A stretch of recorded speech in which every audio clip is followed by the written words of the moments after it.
Umunyarwenya John Okafali wamamaye nka Mr. Ibo yubatse ibigwi ntagereranywa mu gihugu cya Nigeria, birenga Nigeria ahubwo bifata Afrika hafi ya yose. Inkuru ibabaje kuri uyu musitari wakanyujijeho nuko yitabye Imana kandi akaba apfanye agahinda kuko apfuye nta mutungo asigaranye kandi yarabaye ikimenywa bose.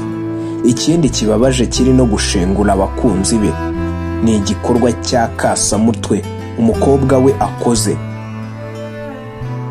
Umukobwa wa Mr. Ibo wavuzweho kumwiba amafaranga yari kumuvuza yakoze igikorwa gitunguranye nyuma y'amasaha make Ibo yitabye Imana, aho yahise ahindura amazina ya TikTok ya Mr. Ibo ubundi akayigeriye. Ese tuvuge ko ari bya bindi abemera Imana bavuga ko ubutunzi tuzabusiga bigasigara biribwa n'abatarabiruhiye? Biragayitse. Reka mbahe ikaze mu kiganiro menya cy'uyu munsi. Nge ndi Penuel muvandimwe. Iyi ni Mira Rwanda. Niba utarakora subscribe, iki nicyo gihe ngo uyikore. Mbahaye ikaze. Tugiye kugaruka ku bibaye nyuma y'urupfu rwa Mr. Ibo. Nyuma y'amasaha make Mr. Ibo apfuye, umukobwa we Jasmine yahinduye amazina ya TikTok ayigiriye.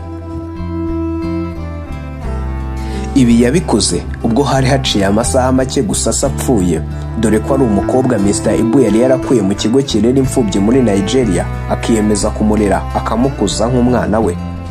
Uyu mukobwa twavuga ko akoze igikorwa gikojeje isoni, yahinduye amazina ntiyanyurwa ahubwo asiba n'amafoto byase byose asigaho ibye. Nk'uko byatangajwe na Tosin Silverdam ukoresha imbuga nkoranyambaga cyane, we yanenze cyane uyu mukobwa avuga ko bitari bikwiye ko yitirira konti ya nyakwigendera yakurikirwaga n'abarenga miliyoni yose.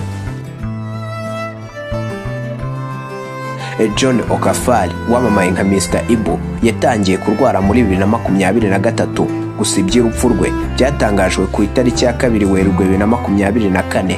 Bivugwa ko yaguye mu bitaro bya Evercare. Mbere y'uko apfa, polisi yo muri iki gihugu cya Nigeria yari yataye muri yombi umwana we w'umuhungu Oyebuchi n'umukobwa we Jasmine babahura kwiba amafaranga yatanzwe n'inkunga yo gufasha se wabo wari urembye.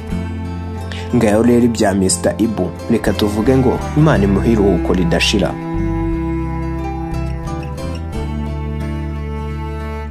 Reka ncumbikire ahangaha ikiganiro menya cy'uyu munsi. Nge wumvaga ni Penuel muvandimwe. Iyi ni Mira Rwanda. Niba utarakora subscribe yikore, ubundi ujye udukurikirana umunsi ku wundi.